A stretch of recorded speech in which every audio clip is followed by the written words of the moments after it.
तो दोस्तों आज हम फिर से आपके लिए लेकर आए हैं देश दुनिया की सभी ताज़ा बड़ी खबरें। फटाफट एक एक कर विस्तार से आज आपको बताएंगे, तो वीडियो को अंत तक जरूर देखें। दोस्तों वीडियो बनाने में हमें काफ़ी मेहनत लगी है, तो वीडियो को दिल से लाइक कर दीजिए। दोस्तों पहली खबर में आपको बता दें कि PFI पर बैन लगाने के फैसले पर भड़की कांग्रेस पार्टी। RSS पर बैन लगाने की कांग्रेस ने मोदी सरकार से की है अब मांग। वहीं आपको बताएंगे दोस्तों कि PFI पर बैन करने के फैसले का अजमेर दरगाह के दीवान ने किया स्वागत, कहा यह था आतंकवादी संगठन, इस पर बैन लगाकर मोदी ने किया ठीक। वहीं आपको बताएंगे दोस्तों कि यूपी के बाद मध्य प्रदेश के बुंदेलखंड में बनेगा CM योगी आदित्यनाथ का मंदिर, एक युवा ने किया है ऐलान। वहीं आपको बताएंगे दोस्तों कि PFI पर बैन के बाद कानपुर में हिंदूवादी संगठनों ने मनाया जश्न, महाराष्ट्र में MNS कार्यकर्ताओं ने बांटी मिठाइयां। वहीं आपको बताएंगे दोस्तों कि ईरान में हिजाब कानून का विरोध करने पर पूर्व राष्ट्रपति की बेटी गिरफ्तार, 76 लोगों की अब तक जा चुकी है जान। वहीं आपको बताएंगे दोस्तों कि भारत जोड़ो यात्रा आज 18वां दिन में पहुंची, समर्थक और कार्यकर्ताओं के साथ राहुल गांधी पहुंचे वायनाड। तो दोस्तों सभी खबरों को आपको एक एक कर बताने वाले हैं। वीडियो को लाइक कर चैनल को सब्सक्राइब कर दें और हमें कमेंट करके बताएं कि आपके जिले किस राज्य से हमारी खबरों को देख रहे हैं। इसी बीच पर तो दोस्तों अगली खबर की ओर, तो PFI के बाद अब RSS पर भी लगेगा बैन, कांग्रेस पार्टी ने मोदी से की मांग। जी दोस्तों आपको बता दें ये बड़ी खबर सामने निकल कर आई दोस्तों कि इस्लामिक संगठन पॉपुलर फ्रंट ऑफ इंडिया यानी PFI पर केंद्र की मोदी सरकार ने आतंकवादी गतिविधियों में शामिल होने के आरोप में 5 वर्ष का बैन लगा दिया। PFI के बैन के बाद देश में राजनीति गर्मा गई है। अब कांग्रेस सांसद ने RSS पर भी बैन लगाने की मांग की है। केरल से कांग्रेस सांसद और लोकसभा में मुख्य सचेतक कोडिकुनिल सुरेश ने मल्लापुरम में NI से बातचीत के दौरान कहा कि हम RSS पर भी प्रतिबंध लगाने की मांग करते हैं। आतंकवादी गतिविधियों को रोकने के लिए PFI पर बैन लगाना ही कोई उपाय नहीं है, क्योंकि RSS भी पूरे देश में हिंदू सांप्रदायिकता फैला रही है। ऐसे में RSS और PFI दोनों समान है, इसलिए सरकार को दोनों पर प्रतिबंध लगाना चाहिए। तो ये बड़ी अपडेट आई दोस्तों कि कांग्रेस पार्टी ने PFI के बाद अब RSS पर भी बैन लगाने की मांग की है। आपकी क्या राय दोस्तों, RSS पर बैन देश में लगना चाहिए या नहीं, हमें कमेंट करके बताएं। इसी बीच पर तो दोस्तों अगली खबर की ओर, तो PFI पर बैन के समर्थन में उतरे अजमेर दरगाह के दीवान, देश के युवाओं को दी सलाह। जी दोस्तों आपको बता दें कि अजमेर दरगाह के दीवान जैनुल आबेदीन ने केंद्र की मोदी सरकार के PFI को बैन करने के फैसले का स्वागत किया है।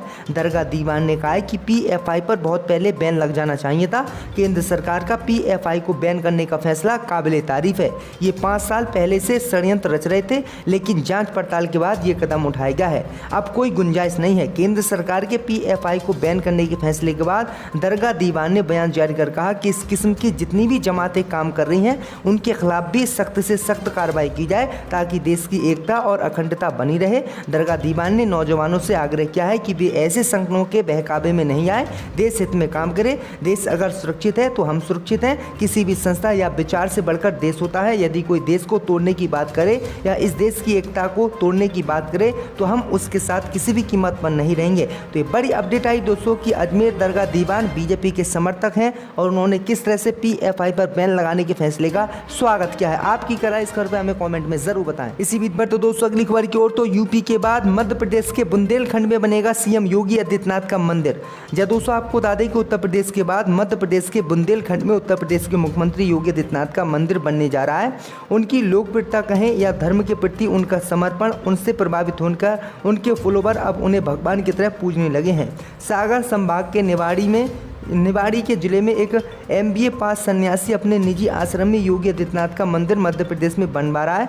यहाँ से हम योगी आदित्यनाथ की प्रतिमा स्थापित होगी। उनके जीवन से जुड़े प्रमुख बातें और उनके सन्यासी जीवन से लेकर राजनीतिक सफर को शिलालेखों में अंकित कर लिखवाया जाएगा। मंदिर का निर्माण करवाने जा रहे योगी सत्येंद्रनाथ मंदिर का लोकार्पण भी CM योगी से ही करवाएंगे। आपको बता दें कि यूपी में अयोध्या में भतर कुंड के पास मौर्य का पूर्वा में योगी आदित्यनाथ का मंदिर पहले ही बनवाया जा चुका है, जहां भगवान मानकर पूजा अर्चना योगी आदित्यनाथ की होती थी। लेकिन अचानक ही योगी के इस मंदिर की मूर्ति को पुलिस वाले उठाकर ले गए और मंदिर को गिरा दिया गया, क्योंकि सरकारी ज़मीन पर यह मंदिर बनवाया गया था। लेकिन अब मध्य प्रदेश में योगी आदित्यनाथ का मंदिर बनने जा रहा है।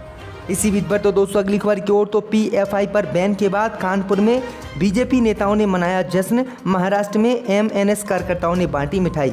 या दोस्तों आपको बता दें कि इस्लामिक संगठन पॉपुलर फ्रंट ऑफ इंडिया पर बीते दिनों हुई कार्रवाई के बाद केंद्र की मोदी सरकार ने कड़ा रुख अपनाते हुए संगठन को 5 साल के लिए भारत में बैन कर दिया। सरकार के इस फैसले का कुछ लोग विरोध कर रहे हैं तो कई जगहों पर जश्न का माहौल है। उत्तर प्रदेश के कानपुर में पीएफआई पर बैन के बाद पटाखे जलाए गए हैं। वहीं महाराष्ट्र के पुणे में महाराष्ट्र नवनिर्माण सेना के कार्यकर्ताओं ने आम स्थानीय लोगों के बीच लड्डू बांटे और पटाखे फोड़े। वहीं नवी मुंबई में पुलिस सुरक्षा के बीच पीएफआई कार्यालय से होर्डिंग हटा दिए गए हैं।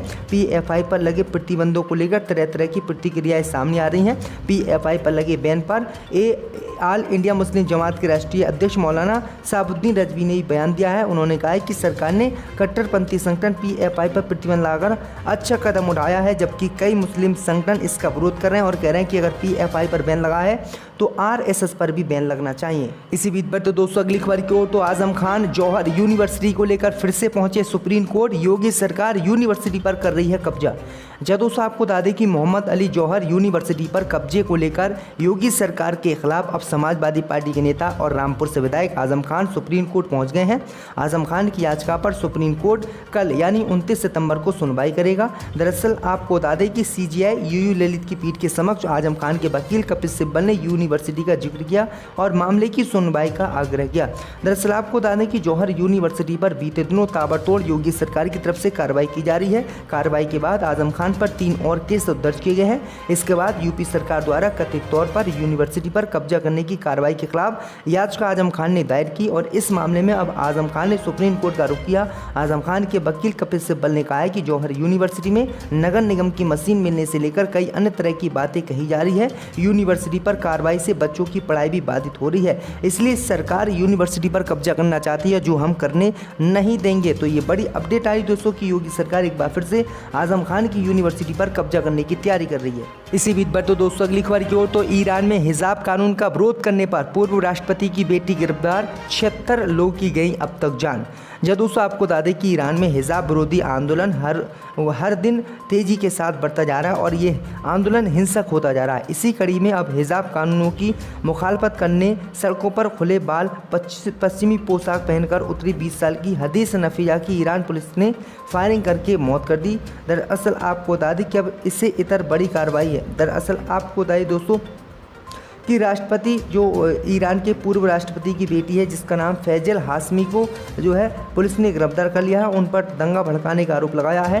इस बीच ईरान सरकार की ओर से जारी आंकड़ों में कहा गया है कि हिजाब कानून की आड़ में देश में अराजकता फैला रहे हैं आंदोलनकारी, इसलिए इन पर पुलिस कार्रवाई करे। वहीं आपको बता दें कि अब तक 76 आंदोलनकारी ईरान की पुलिस की गोलियों के शिकार हुए हैं और कई देशों में ईरान के हिजाब कानून के खिलाफ प्रदर्शन हो रहे हैं। लेकिन हिजाब को लेकर ईरान सख्त है। ईरान ने साफ कहा है कि अगर ईरान में रहना है मुसलमानों को या मुस्लिम महिलाओं को तो उन्हें हिजाब पहनना होगा, वो भी ठीक तरीके से। इसी बीच पर तो दोस्तों अगली खबर की ओर तो भारत जोड़ो यात्रा का 18वां दिन, समर्थक और कार्यकर्ताओं के साथ वायनाड पहुंचे राहुल गांधी। दोस्तों आपको बता दें कि कांग्रेस की भारत जोड़ो यात्रा का केरल में 18वां दिन बुधवार को शुरू हुआ और आज राहुल गांधी के साथ उनके समर्थक और कार्यकर्ता वायनाड पहुंचने वाले हैं। वायनाड राहुल गांधी का लोकसभा निर्वाचन क्षेत्र है। यहाँ पडिक्कल स्कूल पडी से शुरू हुई और ये बंडूर जंक्शन पर जो है 7:30 बजे विराम लेगी। अखिल भारतीय कांग्रेस समिति महासचिव और प्रभारी जय रमेश ने कहा है कि यात्रा आज वायनाड निर्वाचन क्षेत्र पहुंचेगी। तो ये बड़ी अपडेट आ रही दोस्तों कि राहुल गांधी 150 दिन की इस यात्रा पर निकले हैं, जिसमें 3570 किलोमीटर की दूरी ये तय करेंगे। इसी बीच पर तो दोस्तों अगली खबर की ओर तो केजरीवाल सरकार का बड़ा फैसला, कोरोना से जान गंवा चुके योद्धाओं के 28 परिजनों को देगी 1 करोड़ रुपये। दोस्तों आपको बता दें कि दिल्ली में कोरोना वायरस की वजह से ड्यूटी के दौरान जान गंवा देने वाले कुछ और कोरोना वॉरियर्स के परिजनों को केजरीवाल सरकार बड़ी राहत देने जा रही है। दिल्ली सरकार 28 कोरोना योद्धाओं के परिवारों को 1-1 करोड़ रुपये की सम्मान राशि प्रदान करेगी, जिनकी ड्यूटी के दौरान कोविड-19 से मौत हो गई थी। इससे पहले केजरीवाल सरकार ने 31 कोरोना योद्धाओं के परिवारों को 1-1 करोड़ रुपये की राशि दी थी। मंगलवार को दिल्ली के उप मुख्यमंत्री मनीष सिसोदिया की अध्यक्षता में मंत्रियों के समूह की बैठक में यह फैसला लिया गया है। इसके बाद मुख्यमंत्री अरविंद केजरीवाल ने ट्वीट कर इसकी जानकारी दी। सीएम केजरीवाल ने ट्वीट किया और कहा कि कोविड के दौरान अपनी जान की परवाह किए बिना लाखों जान बचाने वाले 28 कोरोना वॉरियर्स के परिवारों को आज 1-1 करोड़ रुपये की सहायता सम्मान राशि स्वीकृत की। कोरोना वॉरियर्स के परिजनों की हर जरूरत में उनका साथ हम देंगे। तो ये बड़ी अपडेट आ रही दोस्तों। उत्तर प्रदेश जब कोरोना की दूसरी लहर आई थी तब लोगों को जलाने के लिए लकड़ी पैदा नहीं हुई थी, लोगों के सब जो है नदियों में बह रहे थे, नदियों के किनारे जो है सबों को दफनाया गया था। क्या इससे समाजवादी पार्टी को फायदा उत्तर प्रदेश चुनाव में होगा या फिर कोई फायदा नहीं होगा? देखिए, हम लाशों में सियासत नहीं करते, ये बीजेपी करती है। लेकिन जनता ने इस बात को देख लिया कि जब भी पेट खबरबाद 21वीं सदी की भारत की बात करते हैं, वो उन लोगों ने गरीबों के लिए लकड़ी